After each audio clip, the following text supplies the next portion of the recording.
चुनाव का पर्व, देश का गर्व। इसी जोश के साथ चुनाव आयोग ने देश में लोकसभा चुनावों का शंखनाद कर दिया है।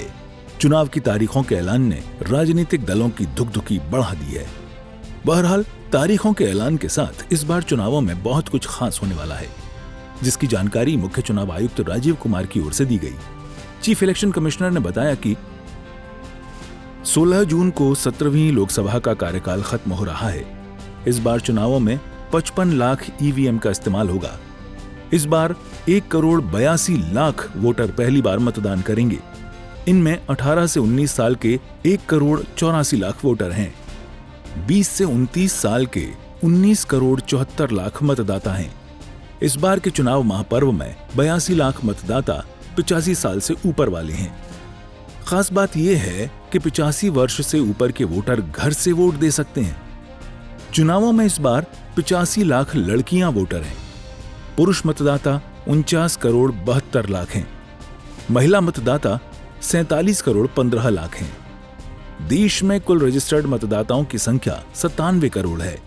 करीब 96,88,00,000 मतदाताओं ने अब तक पंजीकरण किया है। चुनाव के लिए करीब 10,50,000 पोलिंग सेंटर बनाए गए हैं।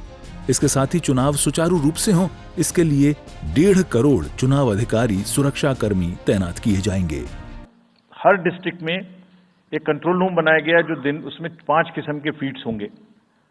TV, social media, webcasting which is on the booths, 1950 की लाइन जिससे शिकायत आती है, and grievances portal. So one senior officer would be available in the control rooms in every district to look at these 5 feeds. जहां से भी, और C vigil, 6th C vigil, जहां से भी कोई शिकायत मिलेगी उस पर सख्त कार्रवाई की जाएगी, एवरीवेयर अक्रॉस द कंट्री। और सोशल मीडिया के बारे में आप सबसे भी एक अपील है कि थोड़ा देख लें, मतलब जो आया उसको आगे नहीं करना चाहिए। इसमें एक बहुत बड़ा झूठ का बाजार भी है। मैं इसके बारे में सोच रहा था तो मैंने कुछ चंद लाइनें लिखी थी जो आपको बताना चाहता हूं। झूठ के बाजार में रौनक तो बहुत है, गोया बुलबुले जैसी तुरंत ही फट जाती है।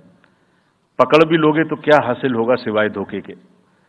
तो उसको थोड़ा रोक के देखें, समझ लें आगे बढ़ाने लायक है कि नहीं है, ना बढ़ाएं। चुनाव भ्रामक न हो, मतदाताओं को लुभाने का प्रयास न कर मुद्दों की बात हो, इसे लेकर भी मुख्य चुनाव आयुक्त ने सटीक शब्दों में गाइडलाइन दी, जिसमें कहा गया कि सभी राजनीतिक दलों को ध्यान रखना होगा कि प्रचार मुद्दों पर आधारित हो। स्टार प्रचारकों को संभल कर बोलना होगा। नफरती भाषण बिल्कुल बर्दाश्त नहीं किए जाएंगे। किसी व्यक्ति पर पर्सनल हमला नहीं होगा। जाति धर्म के नाम पर वोट नहीं मांगे जाएंगे। सोशल मीडिया पोस्ट पर चुनाव आयोग पूरी तरह से नजर रखेगा। विज्ञापन और खबरों में अंतर बनाना होगा। चुनाव में धन का दुरुपयोग नहीं होने दिया जाएगा। उम्मीदवारों को क्रिमिनल रिकॉर्ड बताना होगा। चुनाव में हिंसा का कोई स्थान नहीं। चुनाव में मुफ्त चीजें बांटने से रोका जाएगा। पैसा, गिफ्ट बांटने वालों पर सख्त नजर रखी जाएगी। कुल मिलाकर चुनाव आयोग ने ये स्पष्ट रूप से कह दिया है कि इस बार इलेक्शन में कोई कोताही बर्दाश्त नहीं की जाएगी। राजनीतिक दलों को भी सख्त निर्देश जारी कर दिए गए हैं। तारीखों के ऐलान के बाद अब पूरा देश चुनाव मोड में है और इंतजार नतीजों के दिन का रहेगा। ब्यूरो रिपोर्ट, सूर्य समाचार।